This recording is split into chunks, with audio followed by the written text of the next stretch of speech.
최근에 이제 그 빌보드 또 1위까지 했나? 아파트? 그 로제하고 아파트. 아파트. 브루노 마스 아파트 있잖아요. 네. 거기 보면 지가 좋아하는 게임이라고 스타트 해갖고 이제 노래를 네. 시작하잖아. 네. 이게 우리나라 형사재판이 일종의 아파트 게임 같은 거예요. 복불복. 그러니까 어떤 판사 맞느냐에 따라서 판결이 똑같은 사건도 180도 바뀌어요. 아. 예컨대 한명숙 총리 같은 경우도 1심에서는 완전 무죄였거든요. 그게 쟁점 3개를 해놓고 첫 번째 돈을 일단 받았냐. 그러면 돈을 왜 받았냐.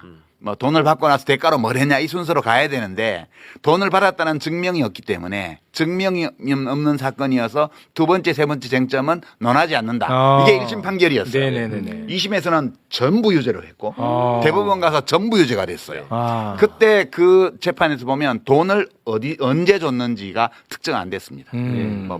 모월경.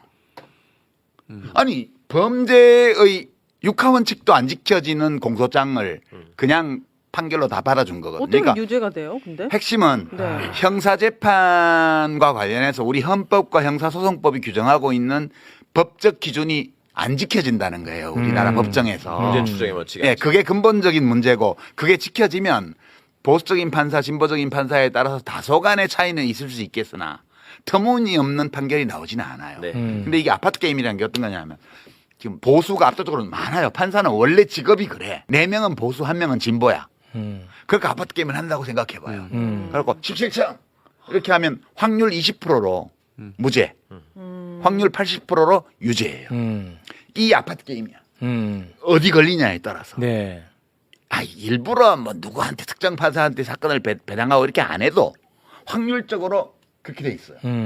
이게 있기 때문에 검찰이 그렇게 많은 기소를 하는 이유가 조국 재판 때도 그랬고 기소 때도 이재명 기소도 마찬가지인데 아, 잘만 걸리면. 하나만 걸리면 내가 이거를 황새의 사냥법이라고 그랬습니다. 전에 황새가 눈이 나빠요. 그리고 우리 검찰도 눈이 나빠. 김학의 얼굴도 못 알아보고 막 그러잖아.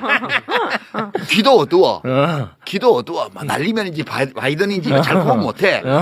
이런 검찰이 사냥을 하는 거야. 그 어떻게 사냥을 황새처럼 하는 거지. 황새는 되게 멸종한 제일 중요한 이유가 여러 이유가 있지만 눈이 어두워서 논바닥 같은 데서 대충 쑤시는 거야. 한 10번 쪼는 중에 미꾸라지 한 마리 들어오면 살아가는 거야. 그러니까 수십 건을 기소를 하는 이유가 뭐냐. 범죄 사실 수십 개를 조국 때도 했고 이렇게 하는 이유는 어느 하나만 걸려도 이재명은 아웃이에요.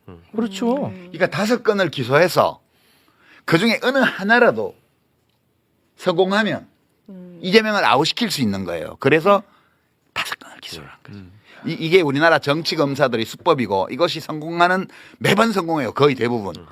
대부분 성공하는 이유는 내가 볼 때는 8대2 비율로 아파트 게임에서 승패가 정해져 있어요. 네. 그러니까 이재명 대표의 미래가 굉장히 어두워요. 지금. 이번 한 건 1심에서 그러니까 15번 게임을 해야 돼. 15번 다 이겨야지만 그러니까 5건 기소에 3심까지 곱하기 3 15번 게임을 해서 15번을 다 이겨야만 네. 이재명이 살아남을 수 있어요. 한 번이라도 지면은 죽는 그치. 거죠. 네. 그러니까 이 게임이 그 검사들과 윤석열은 이 게임의 구조를 너무 잘 알아요. 그래서 이런 식으로 크 비난 욕을 먹어가면서 5번째 또 기소했잖아요. 네. 또 했어, 이번에. 이거 정말 그러니까 핵심은 그거예요. 핵심은 판사가 왕처럼 자기 마음대로 하는 거예요. 그런데 이거를 규제할 방법이 없어요. 이거를 간섭하면 사법농단이 돼. 네. 그러니까 이게 복불복 게임이라는 거예요. 탄핵도 못해요. 탄핵해봤자 같은 법관들이잖아요. 헌법재판관들. 다 기각할 거예요. 원턴 원치 않던 어떤 상황이 생길 수 있는데 네. 그럼 판사들이 이런 문제를 고려하면서 우리나라 민주공화국이고 우리 역사가 있는 것이고 그다음에 나의 판결이 우리 대한민국의 운명에 심각한 영향을 줄 수 있고 그런 문제들을 고민하면서 우리 이 사건이 어떻게 왜 기소가 되었고 기소가 된 정치적 동기가 무엇이며 이런 것들까지 종합적으로 판단해서 고려해서 판단을 하는 것 같으면 우리 사법부를 믿어야지. 그때는 그런 원칙이 지켜주는 사법부라는 것이 존재한다고 우리가 가정하고 이야기를 할 수 있는데 지금은 제가 이번 글에도 썼지만 3,200여 명의 왕과 법정에서는 왕처럼 행동하는 판사들만 존재해요. 사법부라는 것은 존재하지 않아요. 네. 현실적으로는. 이 조건에서 어떤 판사 하나가 마음 먹고 유죄를 줘버렸다. 그런 사태가 생길 수 있는 거죠.